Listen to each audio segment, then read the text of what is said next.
Hi மக்களே, welcome to Nisha novels. அத்தியாயம் 33. வாங்க கதைக்குள்ளே போகலாம். அதிகாலை பொழுது. அவள் ஃபோனில் அலார சத்தம் அவளை உசுப்பிவிட மதி கண் விழித்தவள் அந்த அலாரத்தை அணைத்தவளாக திரும்பி பார்க்க தயா அங்கில்லை. ஓ, நான் போகிறதுனால இன்னைக்கு சீக்கிரமே ஜாக்கிங் போயிட்டான் போல என நினைத்தபடி எழுந்து குளித்து மெதுவாகவே கிளம்ப ஆரம்பித்தாள். ஆனால் இன்னும் அவன் வந்திருக்கவில்லை. ஏனோ கண்ணை கரித்து கொண்டு வந்தது அவளுக்கு. மணி 9 நெருங்க இன்னும் 10 நிமிடங்கள் தான் இருக்க அவனுக்காக அறையிலேயே காத்திருந்தாள். இடையில் சாதனாவும் வந்தவள் மதியிடம், ஹேய் மதி, நீ இல்லாமல் எனக்கு எப்படி போக போதுன்னே தெரியல, நல்லா எக்ஸாம் எழுது என்றவள், ஹேய், எக்ஸாம் முடிஞ்ச கையோடு அங்கிருந்து கிளம்பிடணும் சரியா என அவளை கட்டி அணைத்து சொல்ல மதி சிரிக்க முயன்று தோற்றவள் சாதனாவை கட்டி அணைத்து அழுதே விட்டாள். ஓய் மதிச்சலாம் என அவளை தேற்ற முயன்ற சாதனா, ஏண்டி அலற, இன்னும் 2 வாரம் சீக்கிரம் ஓடிடும் ஓகேவா, நீ ஜாலியாக போயிட்டு ஜாலியாக வா, அங்கே உன் ஃப்ரெண்ட் அன்பு அப்புறம் கீதா இவங்க கூட நான் பேசணும்னு சொன்னேன்ல, நீ அங்கே போனதும் எனக்கு வீடியோ கால் பண்ணு என படபடவென பொரிந்தவளை கண்ட மதி உள்ளுக்குள், சாரி சாது, நான் என்ன சூழ்நிலையில் அங்கே போகிறேன்னு உனக்கு தெரியாது, அதை உங்ககிட்ட நான் சொல்லவும் வழி இல்லை, நான் போயிட்டு திரும்ப வருவேனான்னு எனக்கே தெரியலை, ஆனால் உங்ககிட்ட இதை எதுவுமே சொல்லாமல் போகிறது உன்னை ஏமாற்றிட்டு போகிற மாதிரி ரொம்ப கஷ்டமாக இருக்குது என அவளிடம் மானசீகமாக மன்னிப்பு வேண்டினாள். பின் மணி சரியாக 9 ஆக அவள் எதிர்பார்த்தவனோ இன்னும் வந்திருக்கவில்லை. மதி தனது எதிர்பார்ப்பை கைவிட்டு தன் எடுத்து வைத்த லக்கேஜுகளுடன் கீழே வர அங்கு அருணாச்சலம் உட்பட அனைவரும் அவளை வழியனுப்ப நின்றிருந்தனர். மதி கோதை அருணாச்சலத்திடம் காலில் விழுந்து ஆசி வாங்கினாள். அம்மாடி மதி, தயா எல்லாத்தையும் சொன்னா, நீ நல்லபடியாக பரீட்சை எழுதிட்டு சீக்கிரம் வீட்டுக்கு வந்துடணும் என என அருணாச்சலம் சொல்ல கோதை அவள் தலையை கோதி விட்டபடி, பார்த்து பத்திரமா போயிட்டு வா என்றார். கோமதியும் மீனா குடும்பத்தினரும் முகத்தில் தோன்றிய எரிச்சலுடனே நின்றிருக்க நீலிமா மனதில், போடி போ, ஆனால் இந்த வீட்டுக்கு நீ திரும்ப வர முடியாதபடி நான் செய்கிறேன் என நினைத்து வெளியே ஏளனம் நிறைந்த புன்னகையோடு நின்றிருந்தாள். மூர்த்தியும் பாலாவும் மனம் நிறைந்த புன்னகையுடனே அவளுக்கு 1000 பத்திரம் சொல்லி கொண்டிருந்தனர். பாண்டியன் சுமதி கூட அவளிடம் அன்புடனே பேசியிருக்க, இதில் நகுல் மட்டுமே முகத்தில் எள்ளும் கொள்ளும் வெடிக்க மதியை முறைத்தபடி நின்றிருந்தான்.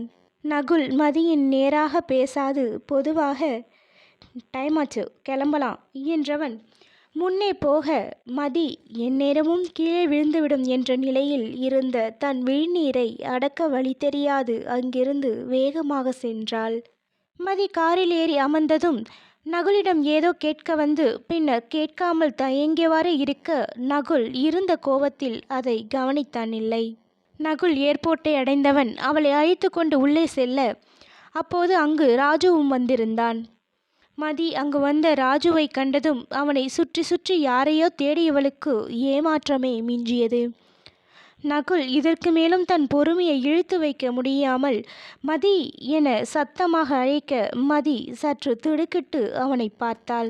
அவளின் முகம் கலங்கி இருந்தாலும் அதை பொருட்படுத்தாமல், இப்போ நீ அவசியம் போயே ஆகணுமா, ப்ளீஸ் மதி, நீ போக வேண்டாம், எக்ஸாம் முன்னாடி நானே உன்னை அழைச்சிட்டு போயிட்டு வரேன் என்றதும் மதி போலியான சிரிப்போடு, நான் போகிறேன் கொழுந்து என்றவள் நகர போக அப்போது வரை அவளையே கண்களில் துளிர்த்த கோபத்துடன் பார்த்திருந்த ராஜு அம்மு என்றழைக்க மதியோ மெல்ல திரும்பி ராஜுவிடம், உங்களுக்கு வேணும்னா அழைச்சிட்டு வருவீங்க, வேணான்னா நீங்கள் போக சொல்லுவீங்க அதானேண்ணா என சொன்னவளை புரியாமல் பார்த்தவன் பின் நொடிக்கு பிறகே உரைக்க அதிர்ந்து மதியை பார்த்தான்.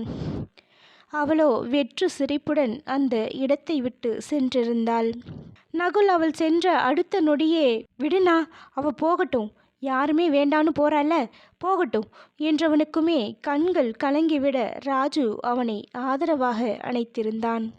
விமானத்தில் ஏறி அமர்ந்த மதி தன் நிலையை நினைத்து தன்னையே வெறுத்தாள்.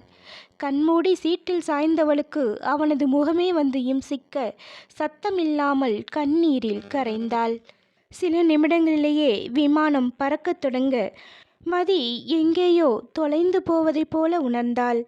அதே சமயம் அந்நேரம் விமான சத்தத்தில் தன் தலைக்கு மேலே அண்ணாந்து பார்த்திருந்தான் தயா. கடற்கரை வீட்டில் பால்கனியில் நின்றிருந்தான்.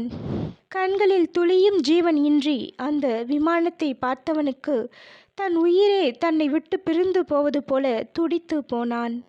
கையில் இருந்த பாட்டில் மதுபானம் மொத்தத்தையும் தன் தொண்டையில் சரித்து கொண்டான். காலையில் அவள் விழிக்கும் முன்னரே அந்த அறையை விட்டு இங்கு வந்துவிட்டான். அவள் போவதை தன்னால் பார்த்து கொண்டு இருக்க முடியாது என்றெண்ணியே விமான நிலையத்திற்கு கூட அவன் செல்லாது நகுலை அனுப்பி வைத்தான். அங்கு நகுலை வீட்டிற்கு அனுப்பி வைத்த ராஜுவுக்கு மதி போகும் முன் பேசியதே மனதில் ஓட அதில் அவனுடைய தவறு புரிந்தது. மனதில் முடிவு ஒன்று எடுத்தவனாக தன் வீட்டுக்கு வந்தான். எப்போதுமே வீட்டுக்குள்ளே நுழையும் போது அப்பா என்பவன் இன்று எதுவுமே பேசாமல் அமைதியாக அவனது அறைக்கு செல்ல ஹாலில் இருந்த சங்கர் அவனை யோசனையாக பார்த்தார். பின் சற்று நேரத்தில் அவன் கிளம்பி வரவும், டே தம்பி, சாப்பாடு எடுத்து வைக்கிறேன் வா என குரல் கொடுக்க, இல்லைப்பா எனக்கு பசிக்கலை, எனக்கு முக்கியமான மீட்டிங் இருக்கு, நான் கிளம்புறேன் என்று விட்டு விறுவிறுவென சென்று விட்டான். சங்கர் மனதில், என்னாச்சவனுக்கு, இன்னைக்கு இவன் கொஞ்சமும் சரியில்லையே, வரட்டும் பேசிக்கிறேன் என நினைத்தவர் தன் வேலையை செய்யலானார்.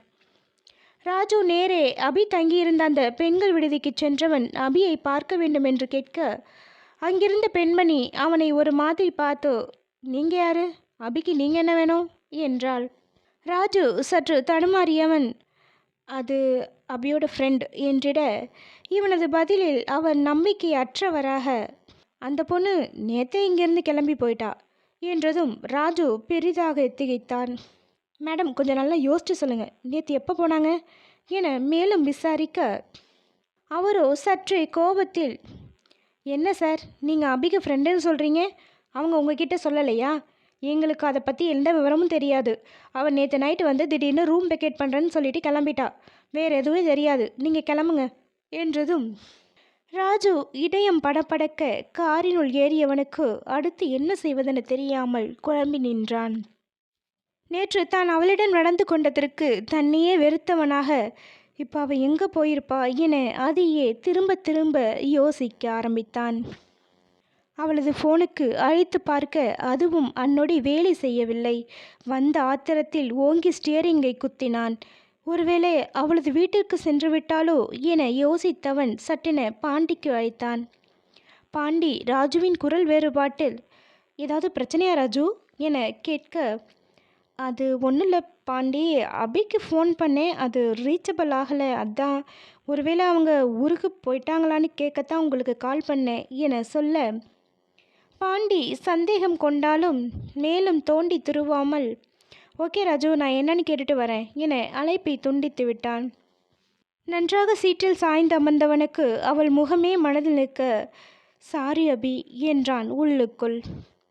ஓரிரு நிமிடங்களில் ராஜுவுக்கு திருப்பி அழைத்த பாண்டி, ராஜு, அபி ஊருக்கு போன மாதிரியும் தெரியல, ஏன்னா மதி மேலே இருக்க கோபம் இன்னும் குறையலை போல என சொல்ல, ராஜுவின் சீரான இதய துடிப்பு பாண்டி சொன்னவற்றில் வேகம் எடுக்க, சரி பாண்டி நான் பார்த்துக்கிறேன் என அழைப்பை வைத்தவன் மனமோ அவள் எங்கே போயிருப்பா என யோசிக்க ஆரம்பித்தது. ராஜு மீண்டும் மாறனின் உதவியை நாட அவனோ, டேய் எப்படிடா உங்களுக்கு மட்டும் இப்படியெல்லாம் நடக்குது என கிண்டல் அடித்தாலும் செயலில் வேகம் காட்டினான். தயா அன்றைய பொழுது அந்த வீட்டை விட்டே வரவில்லை. ராஜுவும் அபியை தேடிக்கொண்டு இருக்க தயாவை மறந்தே போனான். மதியத்திற்கு மேலும் அபி கிடைத்திட்ட பாடில்லை. ராஜு முற்றிலும் சோர்ந்து போக மாறன் அவனிடம் தைரியம் சொல்லியிருந்தாலும் அவனுக்குமே இது சவாலாக இருந்தது. ராஜு முற்றிலும் உடைந்து போனவனாக வீட்டிற்கு வர சங்கர் தன் மகனை கண்டு அதிர்ந்து போனார். இதுவரைக்கும் தனக்குள்ளேயே வைத்து அழுத்தி கொண்டிருந்தவன் தன் தந்தையை கண்டதும் அவரின் மடியில் படுத்து சிறிதும் ஓசையின்றி தன் கண்ணீரை வெளியேற்ற அவரோ பயந்து பதறி போனார். டேய் என்னாச்சுடா, ஏன் இப்படி இருக்க என அவனை உழுக்க, ராஜு தன் தந்தையை முகம் பார்க்காது அபியை சந்தித்தது முதல் இன்று அவளை தொலைத்தது வரை அனைத்தையும் ஒன்றுவிடாமல் சொல்ல கேட்டவரோ திடுக்கிட்டு ராஜுவின் முகம் பார்த்து, டேய் எதுக்குடா உனக்கு இவ்வளோ கோவம், நீ ரொம்ப பொறுமையாக தானே எல்லாத்தையும் சரி செய்வ, சந்தகம் கேட்க வந்த பொண்ணுக்கிட்ட அப்படி எதுக்காகடா கோபப்பட்டு வார்த்தையை விடணும்? நீ அப்படி செய்யக்கூட ஆளும் இல்லையே. வேறு என்னதான் உனக்கு பிரச்சனை? ஏன் அன்னைக்கு அவ்வளோ கோவம் வந்ததுன்னு கொஞ்சமாவது யோசிச்சு பார்த்தியா என தனக்குள் எழுந்த கோவத்துடன் பேச, ராஜு அன்று அவள் கம்பெனிக்கு ஷேர் ஆட்டோவில் வந்ததும் அதன் பிறகு தனக்கு கோபம் வந்ததையும் சொல்லிவிட்டு நிறுத்த, அந்த பெரிய மனிதருக்கு விஷயம் இன்னதென புரிந்துவிட ராஜுவை பார்த்து முறைத்தவர், டேய், அந்த பொண்ணு ஷேர் ஆட்டோவில் போனது உனக்கு பிடிக்கலன்னா வண்டியை நிறுத்தி அவளை ஓன் கூட அழைச்சிட்டு போயிருக்கணும். அதை விட்டுட்டு அந்த பொண்ணு மேலே கோவத்தை காட்டி பத்தாதுக்கு கம்பெனியில் உள்ளவங்களையும் ஒரு வழி பண்ணியிருக்க என்றவர், முதல்ல நீ கிளம்பு, போய் அந்த பொண்ணு எங்கன்னு தேடி கண்டுபிடிக்கிற வழியை பாரு என அவனை விரட்டி அடித்தார். ராஜு புது உத்வேகம் வந்தவனாக எழுந்து கொள்ள, ராஜா என அழைத்தவர், அந்த பொண்ணு கிடைச்சதும் நம்ம வீட்டுக்கு அழைச்சிட்டு வா என்றார். ராஜு ஏன் என்பது போல் பார்க்க, அவரோ, இந்த வீட்டு மருமக இங்கே தானடா வரணும் என புன்னகையுடனே சொல்ல, ராஜுவும் இதழோரம் சின்ன சிரிப்புடனே அங்கிருந்து சென்றான். விமானத்தில் பறந்தவளோ 1 மணி நேர பயணத்திலேயே சென்னையை அடைந்தாள். ஏர்போர்ட்டின் உள்ளிருந்து வெளியே வந்தவள் அங்கிருந்தவர்களை கண்டு சந்தோஷமாக, ஹே அன்பு, கீதோ என அழைத்தவாறே அவர்களிடம் ஓட, கீதா மதியை அணைத்து கொண்டு, எப்படி இருக்க மதி என நலம் விசாரிக்க, மதி என்பதாக தலையசைத்து அன்புவை காண, அவனோ முகத்தில் எதையும் காட்டாது மௌனமாக நின்றான். அவனின் மௌனம் ஏதோ செய்ய மெதுவாக அன்பு என்றழைத்தாள். அவனோ, போலாங்கீதா என்றவன் மதியின் லக்கேஜை எடுத்துக்கொண்டு காரினுள் ஏற மதிக்கோ தொண்டை அடைத்தது. ராஜு சென்னையை தாண்டி அந்த ஊரில் அமைந்துள்ள அரசு மருத்துவமனையில் அவ்வளவு கூட்டத்தினிடையே தன் உயிரை கையில் பிடித்து கொண்டவனாக ஓடிக்கொண்டிருந்தான். போகும் வழியில் உள்ள அறைகளையெல்லாம் நொடியில் கண்களால் துளாவியபடியே சென்றவன் அங்கிருந்த சில மனிதர்களின் அழுக்குரல் மட்டும் அவன் செவியில் ஒலித்தபடியே இருந்தது. ஒரு சிலரை உடம்பு முழுவதும் வெள்ளை துணியால் போர்த்தி கொண்டு செல்வதை காண காண அவன் இதயமோ நின்று துடித்தது. ஆனால் அவள் மட்டும் அவன் கண்ணில் படவில்லை. சற்று நேரத்திற்கு முன்பு அபியை தேடி எங்கெங்கோ தேடி அலைந்தவனுக்கு பைத்தியம் பிடிக்காத குறையாக இருந்தது. இருந்தும் மீண்டும் மீண்டும் தேடி அலைந்தான். அப்போது மாறனிடமிருந்து ஃபோன் வர அதை ஏற்று காதுக்கு கொடுக்க, அவன் சொன்ன செய்தியில் அவனுக்கு ஒரு நொடி இதயமே தன் துடிப்பை நிறுத்தி கொண்டது. மாறன் சொன்ன செய்தி இதுதான். ராஜு என சற்றே தடுமாறியவன், ராஜு, நான் சொல்கிறத கொஞ்சம் பொறுமையாக கேளு. அது அபி நேற்று நைட் சென்னைக்கு போகிறதுக்காக பஸ்ஸில் போயிருக்கா. ஆனால் எதிர்பாராத விதமாக போகிற வழியில் லாரியும் பஸ்ஸும் நேருக்கு நேர் மோதி பெரிய ஆக்சிடெண்ட் ஆகிடுச்சு என நிறுத்தி தன் தொண்டையை சரி செய்தபடி, அந்த பஸ் முழுக்க நொறுங்கிடுச்சு. அதனால் என்னை இழுத்து அந்த பஸ்ஸில் உள்ளவங்க எல்லாருமே இறந்துட்டதா சொல்கிறாங்க என்றவன், ராஜு, இதில் அபியும் என்றவன் முடிக்காமல் பெரும் மூச்சை வெளியிட்டபடி ஒரு ஊரின் பெயரை சொல்லி, நீ அந்த ஹாஸ்பிட்டல் போ, நான் என் வேலை முடிஞ்சதும் அங்கே வரேன் என்றவன் ஃபோனை வைத்துவிட கேட்டவனோ சிலையென மாறிப்போனான். பின்னர் நிமிடங்கள் கழித்தே தன் நிலைக்கு வந்த ராஜு பிறகு கார் அவனது கையில் வேகமெடுக்க 1 மணி நேரத்தில் அந்த மருத்துவமனை அடைந்து அவளை தேட ஆரம்பித்தான். தற்போது ராஜு அவளை தேடியபடியே ஓட, எதிர்பாராமல் வழியில் நின்றிருந்த அந்த பெண்ணை எடுத்து விட்டான். அவனது அவசரம் அந்த பெண்ணின் முகம் பார்க்க சொல்லவில்லை போலும். அவன் அவளது முகம் பாராமலே சாரி என்றுவிட்டு நகர்ந்திட, அந்நொடி சார் என்ற அழைப்பில் அவனது கால்கள் தன்னாலேயே நின்று கொண்டது.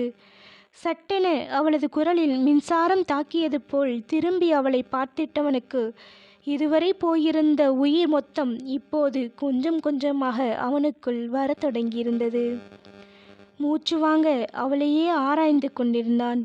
கைகளில் சில கட்டும் பேண்டேஜ் என இருக்க, தலையை சுற்றி கனமாக ஒரு பெரிய கட்டு போடப்பட்டிருந்தது.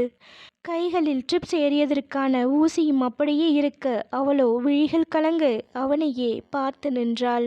அப்படி ஒரு கோலத்தில் அவளை பார்க்க சகிக்காதவனோ ஒரே எட்டில் அவளது வழியையும் பொருட்படுத்தாது அவளை இருக்க அணைத்திருந்தான். இதுவரை அவ்வித சூழ்நிலையில் தவித்து கொண்டிருந்தவளுக்கும் அவனது அந்த அணைப்பு தேவைப்பட்டது போலும். சற்று முன்னர் வரை நெஞ்சம் படபடக்க நிமிடங்களை கடத்தியவளுக்கு தன்னை தேடி வந்த அவன் முகத்தை கண்டதும் தான் ஆசுவாசமாக உணர்ந்தாள். பின் அவளது நிலை உரைக்க அவளை விட்டு விலகியவனுக்கு அப்போதுதான் அவள் கையை பிடித்திருக்கும் ஒரு 3 வயது சிறுமியை கண்டு புரியாது அவளை காண அவளோ அவனை புரிந்தவளாக, இந்த குழந்தையோட அம்மாவும் என்னோட தான் வந்தாங்க. ஆனால் கண்களில் நீர் வழிய இந்த குழந்தையோட அம்மா இறந்துட்டாங்க என்று சொல்லி அழ, அந்த குழந்தையும் அவளை பார்த்துவிட்டு நான் அம்மாட்ட போகணும் என்றதும் அபி தன் கண்ணீரை துடைக்காது விம்மி வந்த அழுகையை மறைத்தவளாக அந்த குழந்தையை அள்ளி தன் நெஞ்சோடு அணைத்து கொண்டாள். ராஜு செய்வதறியாது நின்றவன், இவங்களை தேடி அவங்களோட சொந்தக்காரங்க யாரும் வரலையா என்றவனுக்குமே அந்த குழந்தையை கண்டு கலங்கி நின்றான். அபி இல்லை என்பது போல் தலையசைத்து, இல்லை இதுவரைக்கும் வரல என சொல்லி முடிக்கவில்லை. அங்கே வந்த ஒருவரை பார்த்து அப்பா என அந்த குழந்தை ஓட வந்தவனோ அழுது கொண்டே தன் குழந்தையை தூக்கியவன் தனது மனைவியை தேடி ஓடினான். ஆனாலும் அபி அந்த குழந்தையின் நிலையை எண்ணி கண்ணீர் உகுத்தவாறே இருக்க, அது அறிந்த ராஜுவும் முதலில் அந்த இடத்திலிருந்து செல்ல எண்ணி அவள் கையை பிடித்து அழைத்து கொண்டே வெளியில் வர, அவளும் அப்போது உள்ள மனநிலையில் எதுவும் பேசாது அமைதியாக இருந்தாள். அந்த நேரம் சரியாக அவ்விடம் காக்கி உடையில் வந்து சேர்ந்தான் மாறன். ராஜுவை கண்டதும் என்ன சொல்வதென தெரியாமல் ராஜு என்றிட, அவனோ நிம்மதியான சிரிப்புடன் காரில் அமர்ந்திருந்தவளை விழியசைவில் காட்ட, மாறன் காரினுள் எட்டி பார்த்து மை காட் என நிம்மதி பெருமூச்சு விட்டபடி ராஜுவிடம், நீ கொடுத்து வச்சவன்டா என அவனது தோளை தட்டி கொடுத்துவிட்டு, சரி நீங்கள் கிளம்புங்க என்றவாறு கடமை உணர்வு மேலோங்க தன் வேலையை பார்க்கலானான். ராஜு காரை ஓட்டிச் சென்றவன் அவ்வப்போது அவள் முகத்தையே பார்த்து கொண்டு வர, அவளோ அந்த குழந்தையின் நினைவிலேயே உழன்று கொண்டிருந்தாள். ராஜு மெதுவாக காரை ஓரம் கட்டி நிறுத்தியவன் அபி என்று அழைக்க, அவளோ தன்னிலை மறந்திருந்தாள். ராஜு மீண்டும் அபி என சத்தமாக அழைத்திட திடுக்கிட்டவளாக அவனை பார்த்து முழித்தாள். ராஜு எதையோ யூகித்தவனாக, என்னாச்சு, இன்னும் அந்த குழந்தைய பற்றி தான் யோசிச்சுட்ருக்கியா என்றதும் அபி கலங்கிய கண்களுடன், ஆமாம் அந்த குழந்தை பாவம் இல்லை, அந்த பாப்பா இனிமேல் அம்மா எங்கேன்னு கேட்டு அழும்ல என்றவள் தாங்க முடியாமல் தன் முகத்தை 2 கைகளாலும் மூடிக்கொண்டு அழ ஆரம்பித்து விட்டாள். ராஜு அவள் அழுகையை தாங்க முடியாமல் ஏய் என்றுவிட்டு அவளை தன் நெஞ்சோடு சேர்த்து அழுத்தி கொண்டான். அவனுமே அந்த குழந்தையின் நிலையை எண்ணி வருந்தினான். பின் அவள் அழுகையை நிறுத்தாமல் இருக்க அபி என அழுத்தமாக அழைத்திட்டவன் அவள் தலையை மெல்ல தூக்கி தன் முகத்தை பார்க்க செய்தவன், அபி இங்கே பாரு, இப்போ இப்படி நீ அழுதா மட்டும் எல்லாம் சரியாகிடுமா என லேசாக கடிந்தவன் அவள் கண்களை தனது பெருவிரல்களால் துடைத்து விட்டான். அபி மெல்ல தன் நிலையை அடைந்தவள் கண்களை அழுத்தி துடைத்து கொண்டு, ராஜு சார் என்னை பஸ்ஸில் இல்லை வேணாம், என்னை ரயில்வே ஸ்டேஷனில் விட்டுறீங்களா ப்ளீஸ் என்றதும் ராஜுவின் முகமோ கடுமைக்கு மாறியது. வண்டியை எடுத்தவன் அவளை பாராமலே, ஏன் ரயில்வே ஸ்டேஷனில் உனக்கு என்ன வேலை என்றிட, அபி சற்றும் யோசியாமல் நான் எங்கள் அம்மாவை பார்க்கணும் என்றதும் ராஜுவின் முகம் கடுமையிலிருந்து சாதாரணமாக மாறியது. அதற்குள்ளாகவே ராஜுவின் வீடு வந்திட அவனது கார் வீட்டின் போர்ட்டிகோவில் போய் நின்றது. அபி வண்டியை விட்டு இறங்காமலே, ராஜு சார் என்னை எங்கே அழைச்சிட்டு வந்திருக்கீங்க, யார் வீடு இது, ப்ளீஸ் என்னை ரயில்வே ஸ்டேஷனில் விட்டுடுங்களேன் என்று சொல்ல, அவன்தான் அவள் சொல்வதை காதில் கூட வாங்கவில்லையே. இறங்கி வா என்று விட்டு அவனும் இறங்கிட, காரின் சத்தம் கேட்டு சங்கர் வெளியில் வந்தவர் அவளின் காயங்களை கண்டு குழம்பி நின்றார். அபி ராஜுவை முறைத்தாலும் காரை விட்டு இறங்கினாள். அதற்குள்ளாகவே ராஜு தன் தந்தையின் காதருகே, அவள் இங்கிருந்து எப்போ போலான்னு இருக்கா, எதையாவது பேசி அவளை உள்ளே அழைச்சிட்டு வா என்றபடி உள்ளே செல்ல, டேய் டேய் என்ன வேலைடா என்னை பார்க்க சொல்கிற என்பதற்குள்ளாகவே அவன் போய்விட்டான். அபி யார் வீடு இது என்றறியாமலே முழித்து கொண்டு நிற்க சங்கரோ புன்னகை முகத்துடனே உள்ளே போய் பேசலாம் வாம்மா என்றழைத்தார். அபி சற்று தயக்கத்துடனே உள்ளே நுழைந்தாள். ராஜு அங்கில்லாததைக் கண்டு சுற்றி முற்றி பார்த்திட அதை புரிந்து கொண்டவராக, ராஜா இப்போ வந்துடுவான், நீ உட்காரு என்றவர் அவசரமாக கிச்சனில் நுழைந்து அவளுக்காக ஃப்ரெஷ் ஜூஸ் ஒன்றை போட்டு எடுத்து வந்தார். அப்போதுதான் அங்கு மாட்டப்பட்டிருந்த ஃபோட்டோவை பார்த்துவிட்டு சங்கரை காண அவரும் அவளின் பார்வை புரிந்தவராக, ஆமாம்மா, நான் ராஜாவோட அப்பா தான், அவனோட அம்மா இப்போ உயிரோடு இல்லை என சொல்லி அமைதியானார். அவளும் என்ன பேசுவதென தெரியாமல் அமைதியாக அமர்ந்திருந்தாள். சங்கரே அந்த அமைதியை கலைத்து, அம்மாடி நீ போய் கொஞ்ச நேரம் ஓய்வெடுத்துக்கோ என்று சொல்ல, அபியோ தயங்கியவாறே, இல்லை அது பரவாயில்ல, நான் ஊருக்கு கிளம்பணும் என்றவள், அது ராஜு சாரை வர சொல்கிறீங்களா என தயக்கத்துடனே கேட்டாள். ஓ அப்படியா, ஆனால் நீ இந்த நிலையில் வீட்டுக்கு போனால் வீட்டில் உள்ளவங்க பயந்துடுவாங்க. ஒரு 2 நாள் இங்கே இருந்து கொஞ்சம் சரியானதும் நீ போ என்றார். சரி நீ போமா, மாடியில் ரூம் இருக்குது, அங்கே நீ தங்கிக்க, நான் சமைச்சு முடிச்சதும் கூப்பிடுறேன் என்றவர் அவசரமாக கிச்சனில் நுழைந்து கொண்டார். பின்னே இன்னும் அங்கிருந்தால் அவள் போவதை பற்றியே பேசுவாளே, எப்படியும் தன் மகன் பார்த்து கொள்வான் என்ற நம்பிக்கை வேறு. அபி தன்னையே நொந்தவளாக ராஜுவை மனதில் திட்டியபடி மேலே சென்றாள். அங்கு ஒரு அறைக்கதவு திறந்திருக்க ராஜுவோ பால்கனியில் அமர்ந்திருப்பதைக் கண்டாள். வெளியவே நின்ற அபி, ராஜு சார் என அழைக்க, உள்ளவா என்ற அவனது இறுக்கமான குரலில் மெல்ல அவன் இருக்குமிடம் போனாள். அதற்குள்ளாகவே அவனின் அறையை அலைந்து விட்டிருந்தாள். ஒவ்வொரு பொருளுமே மிக நேர்த்தியாக அடுக்கி வைக்கப்பட்டிருந்தது. பெரிய விசாலமான அறையாகவும் இருந்தது. அவன் அருகே வந்தவள், ராஜு சார், அது நான் போகணும், ஊருக்கு போய் அம்மா அப்பாவை பார்க்கணும். ஆனால் உங்கள் அப்பா இங்கே 2 நாள் தங்க சொல்கிறாரு. ப்ளீஸ் இப்போவே என்ன. அவள் பேசி முடிக்கவில்லை. சினம் கொண்டு ஆக்ரோஷமாக எழுந்து நின்ற ராஜு, போது நிறுத்திரியா, எப்போ பாரு போகிறேன் போகிறேன்னு. போக முடியாதுடி, நான் உன்னை அனுப்பவும் முடியாது. என்ன பண்ணுவ? என்னடி பண்ணுவ? போடி போ, போய்தான் பாரு என சத்தம் போட அபியோ அவனை திகைத்து பார்த்தாள்.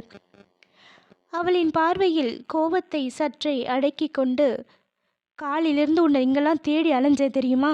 நீ போன பஸ் ஆக்சிடெண்ட் ஆகிடுச்சுன்னு சொன்னப்போ என் உயிரே போயிடுச்சு. ஹாஸ்பிட்டலில் உன்னை பார்த்ததும் தான் எனக்கு போன உயிர் திரும்ப வந்துச்சு.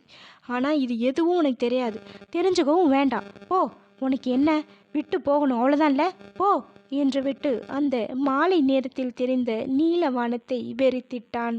அவனின் ஒவ்வொரு வார்த்தைகளும் அவளுள் சென்று சேர சற்று நேரம் எடுத்து கொண்டதோ. அவள் அவனை உணர்ந்த அந்த நொடி கன்னத்தில் வழிந்த நீரோடு அவனது சட்டையை பிடித்திருந்தாள். என்ன சொன்ன? நானா போறேன்னு சொன்னேன்? நீ தானே என்னை திட்டி அனுப்புன. இப்போ ஏன் போனேன்னு கேட்குற? அப்புறம் என்ன சொன்ன? எதுக்கு உனக்கு உயிர் போணுச்சு? என்னதான் உனக்கு பிடிக்காதுல்ல, அப்புறம் ஏன் உயிர் போணுச்சு? எப்படியோ போட்டுன்னு விட்டுட வேண்டியதானே என அழுகையுடனே பேசியவள் சாரமறியாக அவனின் நெஞ்சில் தன் பழங்கொண்டு மட்டும் அடிக்க ஆரம்பித்தாள். அவளின் இந்த கோபத்தை சற்று நேரம் ரசித்தவனோ மெல்ல மெல்ல அவளது அடிகளை தடுத்து அவளது கைகளை சிறைபிடித்தவன் மெல்ல அவளது முகமருகே நெருங்கி அவள் கண்களுக்குள் பார்த்து மிகவும் மெல்லிய குரலில் தன் ஒட்டுமொத்த காதலையும் வழிய விடுவது போல, யாரடி சொன்னா எனக்கு உன்னை பிடிக்காதுன்னு எனவும் அவளது விழிகள் இரண்டும் ஆச்சரியத்தில் விரிய ராஜு இதழ் பிரிந்த சிரிப்புடன், ஆமாம் எனக்கு ஒன்றை பிடிக்கும்டி, ரொம்ப ரொம்ப பிடிக்கும். நீ இல்லைனா நானும் இல்லைன்னு புரிஞ்சிக்க வச்சது இந்த ஆக்சிடெண்ட் தான் என்றவன் அவள் கையை விடுத்து அவள் முகம் தாங்கியவன், எனக்கு நீ வேணும் அபி, நீ இல்லைனா நானெல்லாம் இல்லவே இல்லடி என்றவன் அவள் விழிக்குள் தன்னை பார்த்து, எப்பவும் என் கூடவே இருடி என்றதுதான். அவனின் இந்த குரல் அவளை ஏதோ செய்ய நொடியும் மீனாக்காது அவனை அணைத்து கொண்டாள்.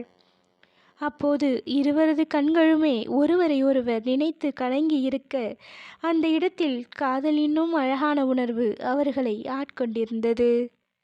அடுத்த பாகத்தில் சந்திப்போம். நன்றி.